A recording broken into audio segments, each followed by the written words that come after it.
You know, I think you've elected state representatives, state legislators, state senators, and that's their job. I'm not applying for that job. To hypothetically tell you what I think their job is, I've got no interest because I've never served in those jobs. I'm too old of a cat to start at the bottom. I gotta go to the top and start up there, because if we're gonna lob shells in this deal and straighten it out, we gotta straighten it out from the top down. This I stuff, really have no interest in it. this stuff of writing letters and all this stuff that we've been doing, thinking we're getting some action, is a waste of time, in my opinion, because I've seen no success with it. Have you? Yes, sir.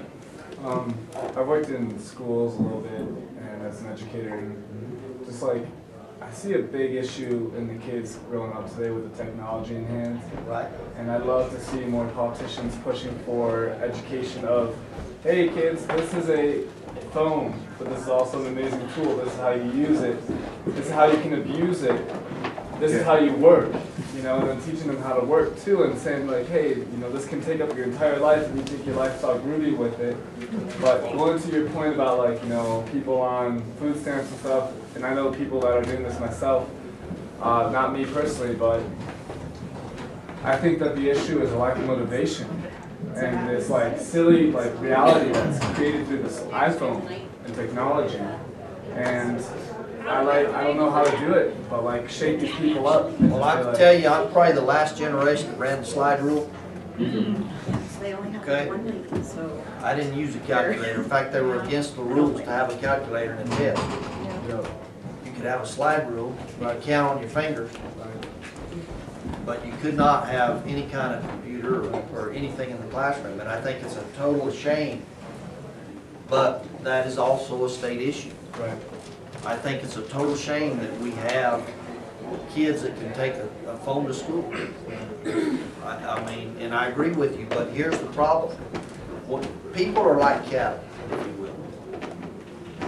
When you put them on a handout program, you take 100 cows and you put them in a pasture and the mountain range there and it's flat here, and you drive by every day and you take a sack of cake and you put it out for them, or a bunch of hay and feed them every day, within a week, they'll never leave the road.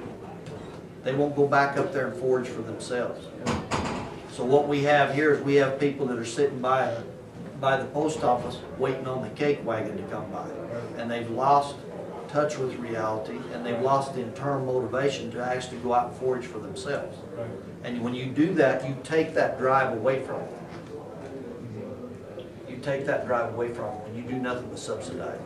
So I'd love to see more politicians targeting the way the school is run and saying, let's teach these kids how to fall and get back up.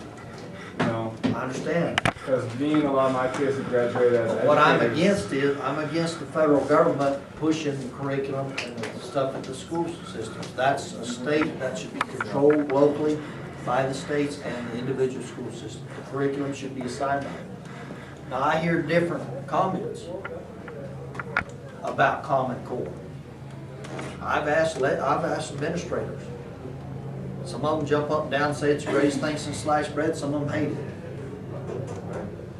So, Gary, I guess my point is I would love to see you focus more on the solution than saying like there's 40 feet, 40, whatever it is, like get rid of them or, you know. I'm not getting rid of them, sir. I'm just gonna take the subsidy out of their mouth and make them go to work. Okay.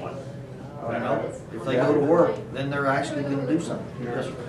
I've been an educator for 30 years, and I don't like what I've seen in schools. And I don't think they're teaching kids to be self-sufficient. They're not teaching kids about the Constitution. They're not teaching kids a lot of basic about how to work and survive. But back to your issue, I think that the technology today is such a great double-edged sword. I get so sick of high school kids that are glued to their phone. We're raising a generation of kids that are going to have neck problems because they spend their life right here.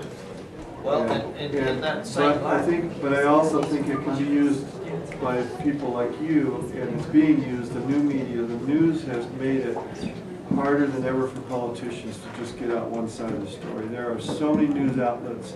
There's so many ways to get the news through technology today. Nobody's reading newspapers anymore. They don't have a stranglehold on it. we can reach a lot of young people and a lot of people in general through new media and through technology. And our side needs to get on board with that. We're behind. The left figured that out. Barack Obama figured that out last election. His people were on the new media big time. Yes, sir. All the great ideas on a local level or as an individual level in the world aren't going to make any difference if they can't get through Congress. And it appears that that seems to be the problem nowadays. Now, what do you want me to do, just quit and not go? No. I want to know how you're going to change that. Well, I'm gonna get in there and bust my tail. You know, I can't tell you how to change it because I haven't been there yet. And I don't think anybody up there can tell you how to change it because they've been there and they haven't figured a thing out. Won't argue that. You know, I don't really know how to change it, but I know if somebody doesn't step in there and start saying, hey, here's some ideas, let's look at them, let's try to figure it out, get on the right committees, try to push them to the right people. And it isn't gonna happen overnight. I'm gonna sit here and tell you within a year we're gonna have anything like this solved.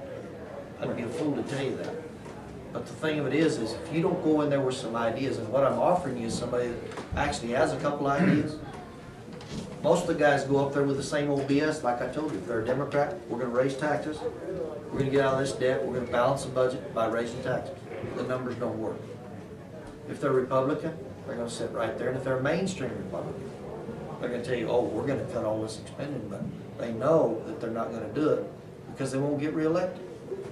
That's their goal, is to get reelected. They don't give a damn about anything else but getting reelected. Yes, sir. Maybe this is the time when you're not time to go to hell. Do what? To go to hell is my second question. Well, you know, there's a lot of us probably gonna end up there. The first one was the easy one, I think. Yeah, you know, as far as staying, I should sorry to state, but this is the other thing. You go up the stairs?